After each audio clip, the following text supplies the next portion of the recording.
Hello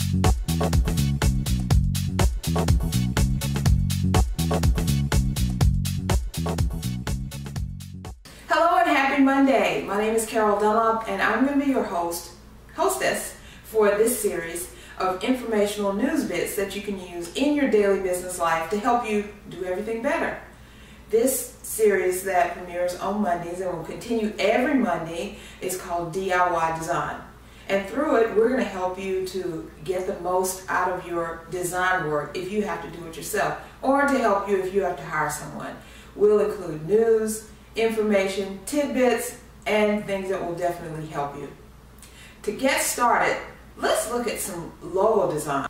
Your logo is a representation of your business. Sometimes it's the only thing a potential client sees. When they see it, they instantly form an opinion. Don't let it be the wrong one. Take a look at these logo designs from webneil.com and let them inspire you not to copy them.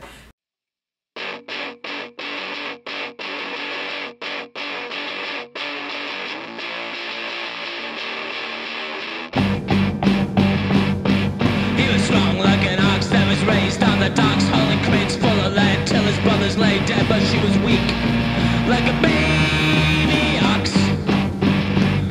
But she was smart like a leaf that falls from the tree, and it rides on the wind till it lands on the knees of a man. To see more examples of what to stay clear of, go to webneil.com and search for 30 logo designs gone wrong. Okay, let's switch over to something good and show you some good design. Since most of your interactions today are probably via some online portal, you'll want to make sure that when you do meet prospects in the flesh, they won't soon forget. There is no better, quicker, and easier way to exchange all the contact info you need than through using a business card. Check out some unique card designs by this post from Graphic Mania.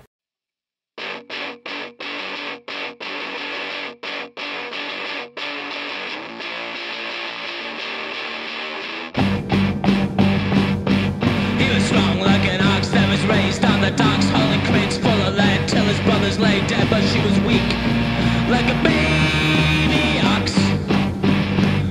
But she was smart like a leaf that falls from the tree, and it rides on the wind till it lands on the knees of a man. In the news today, Microsoft released Next Generation Office 365 for Business. Microsoft announced worldwide availability for a major new update to the Microsoft Office 365 services for businesses. Microsoft's most complete Office cloud service to date has new features and offerings tailored to the needs and budgets of small, medium-sized, and large corporations. Business users can now get the rich Office applications they are familiar with on up to 5 devices, delivered as an always up-to-date cloud service.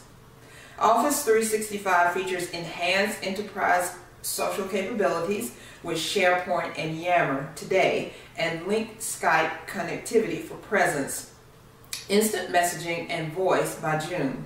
The new Office 365 service is available today in 60 markets and 17 languages, and will be available in an additional 20 markets and 16 languages in the second quarter of this year. Pricing is $150 per user for an annual subscription, the equivalent of $12.50 per user per month.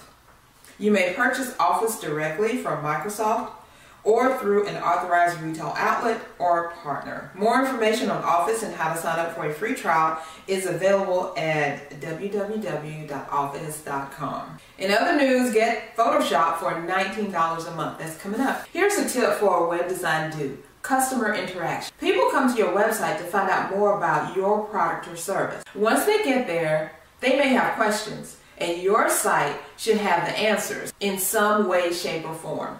Allow these potential customers to interact with you so that you become a trusted resource to them. Here's an example. Offer a free ebook that explains your product and how to use it. Or offer them a complimentary webinar, class, or e-course that shows them step-by-step how your service enhances their lives. The key is to get them to know you, like you, trust you, and buy from you. Okay, here's another tip. A web design don't. Don't make things hard and confusing. Just as great design and an informative website can bring you business, Having confusing navigation can scare plenty of business away. Make your navigation simple and easy to operate. The main things that a potential client wants to find out are, what do you do and how can I contact you? Make what you do plain and easy to understand. You'll also want to make it a prominent part of your website so there's no confusion. And when they're ready to contact you, make sure they don't have to go on a scavenger hunt. Your phone number, location, and email information should be front and center. If you're confused about design, you don't have the knack for it, you don't want to do it, but you know you need it, contact us. We have web design and graphic design services that can fit into any budget. So go to our site, www.csicorporation.com, and go to the web design services and contact us for your free consultation. Okay, now let's talk about how to get Photoshop for $19 a month. Some users aren't ready to fork over the $49 a month subscription price for Adobe's Creative Cloud because they aren't sure if they need all the tools that are included. Adobe is now offering another option called Single App Membership. What this means is that you can now get full access to the very latest version of any single Creative Suite application for just $19 a month, including Photoshop CS6, InDesign CS6, Illustrator CS6, Acrobat XL Pro, and more. Your Single App membership allows you to download and install the programs directly on your computer desktop, providing you all the same features and functionality of Creative Suite regular. Creative Suite products. You'll also get a free sign up with the Creative Cloud. With this more cost-effective option, you can always be running the best and most current version. Plus, all of the CS6 trials can be converted to single app memberships. And if for some reason you should decide within 30 days of joining that it's not for you, you can easily cancel for a full refund. Thank you for joining me for this first edition of DIY Design. Tune in again Monday. We'll have some more great tips for you.